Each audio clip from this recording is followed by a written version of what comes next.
आप सभी को जय मसीह की। आपका फिर से एक बार स्वागत है हमारे YouTube channel God Jesus inspired में। आप सभी को आपने मन में ये विचार आता होगा कि हम स्वर्ग के राज्य में, पिता परमेश्वर के राज्य में जाएंगे या नहीं। तो इसका जवाब है हाँ, आप तभी जा पाओगे जब आप बाइबल में लिखे 7 बातें जानते हो। तो आपने अभी तक हमारे चैनल को सब्सक्राइब नहीं किया है तो चैनल को सब्सक्राइब करें और ये वीडियो बिना स्किप किए आखिर तक जरूर देखें।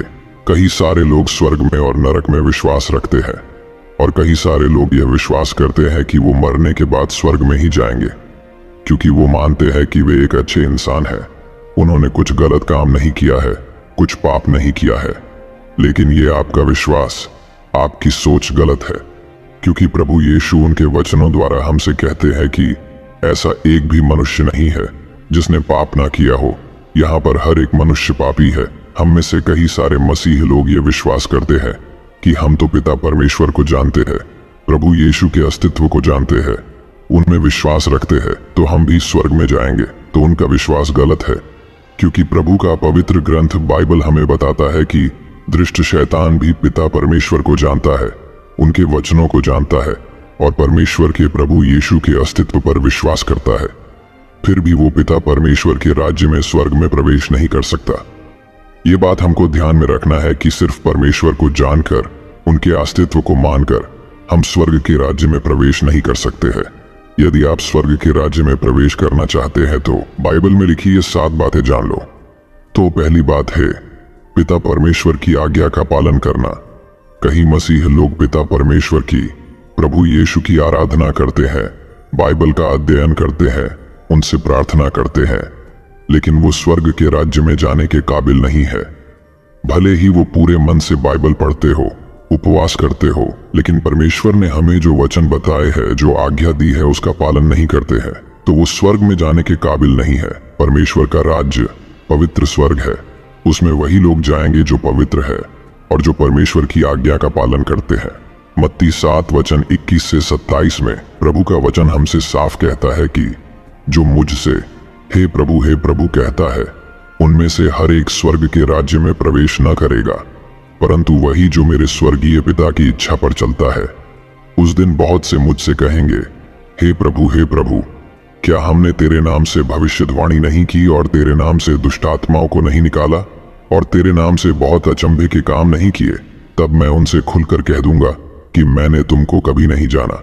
हे कुकर्म करने वालों, मेरे पास से चले जाओ। इसलिए जो कोई मेरी ये बातें सुनकर उन्हें मानता है, वह उस बुद्धिमान मनुष्य की नाई ठहरेगा जिसने अपना घर चट्टान पर बनाया और मेह बरसा और बाढ़ें आईं और आंधियां चलीं और उस घर पर टक्करें लगीं, परंतु वह नहीं गिरा, क्योंकि उसकी नींव चट्टान पर डाली गई थी।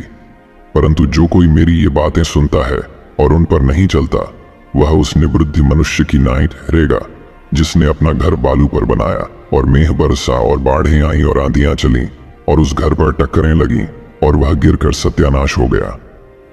तो मेरे प्रियजनों, जिस तरह आप प्रभु यीशु के ऊपर, उनके वचनों के ऊपर विश्वास रखते हो, बाइबल पढ़ते हो, उसी तरह से उनके वचनों का, उनकी आज्ञा का पालन करना है, तभी हम स्वर्ग के राज्य में जा पाएंगे।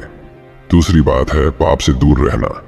पाप का मतलब है पिता परमेश्वर की व्यवस्था के विरुद्ध गुनाह करना। दुनिया में कई सारे पाप है, उनमें से मुख्य पाप है काम वासना, जीव हत्या, चोरी करना, हिंसा करना और कई सारे पाप है। लेकिन प्रभु हमें पाप से दूर रहने की आज्ञा देते हैं। यूहन्ना 8 वचन 34 और 35 में प्रभु यीशु ने हमें बताया है कि मैं तुमसे सच सच कहता हूं कि जो कोई पाप करता है वह पाप का दास है। दास सदा घर में नहीं रहता, पुत्र सदा रहता है। इस वचन में यह साफ लिखा है कि जो लोग पापी हैं, जानबूझकर पाप करते हैं, वे पिता परमेश्वर के पवित्र राज्य में नहीं जा सकते। उनके राज्य में पापी लोगों का कोई स्थान नहीं है। इसीलिए हमको पाप नहीं करना है। यदि हमसे न जाने कोई पाप हुआ है तो हमें उन पापों की कबूली देनी है। हमें पिता परमेश्वर के सामने हमारे पापों की क्षमा मांगनी है। यदि हम अपने पापों को मान लेते हैं और कबूल करते हैं कि हम पापी हैं, तो पिता परमेश्वर हमारे पापों को क्षमा जरूर करेंगे, क्योंकि प्रभु यीशु मत्ती 18 वचन 22 में कहते हैं कि मैं तेरे पापों को सिर्फ 7 बार नहीं वरन 7 बार के 70 गुने तक माफ करूंगा। लेकिन तू अपना पाप कबूल करे। तो हमें हमारे पाप कबूल करके पापों से दूर रहना है, तभी हम पिता परमेश्वर के राज्य में जा पाएंगे।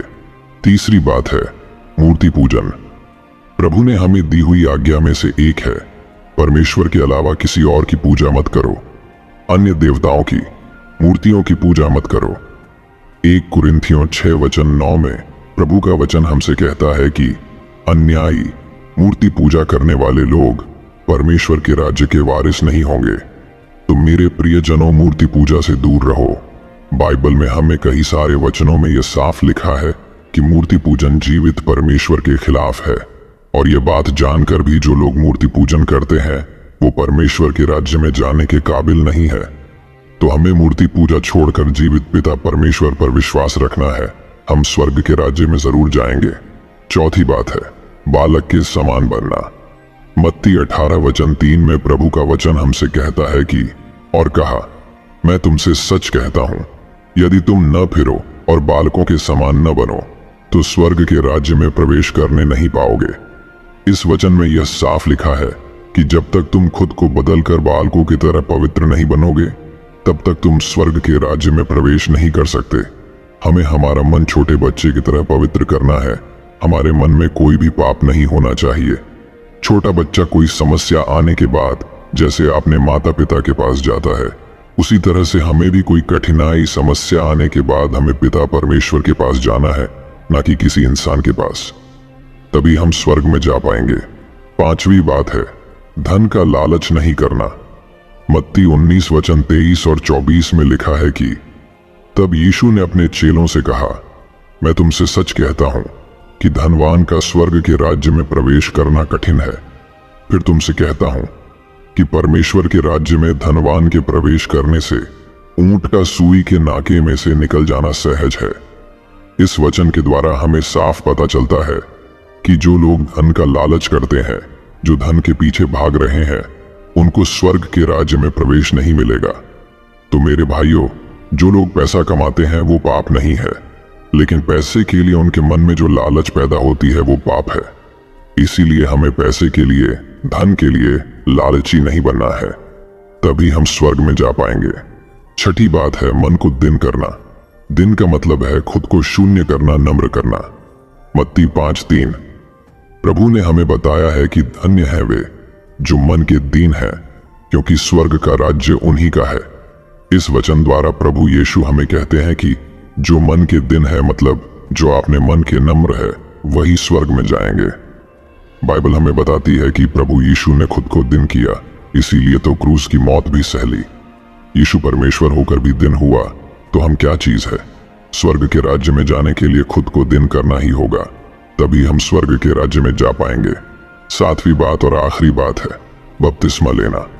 यूहन्ना 3:5 में यह लिखा है कि मैं तुमसे सच सच कहता हूं, जब तक कोई जल और आत्मा से न जन्मे वह परमेश्वर के राज्य में प्रवेश नहीं कर सकता। इस वचन के द्वारा प्रभु यीशु हमसे कहते हैं, जो कोई जल और आत्मा से न जन्मे, इसका मतलब है जो बपतिस्मा लेकर अपने पापों को धोकर नया जन्म नहीं लेगा, तब तक वह स्वर्ग के राज्य में प्रवेश नहीं कर सकता। तो यह बात ध्यान में रखकर हमें बपतिस्मा लेकर अपने आत्मा को पवित्र करना है। पवित्र आत्मा से हमें नया जन्म लेना है, तभी हम स्वर्ग के राज्य में प्रवेश कर पाएंगे। तो मेरे प्रियजनों, इन 7 बातों को ध्यान में रखकर अपना जीवन जीना है।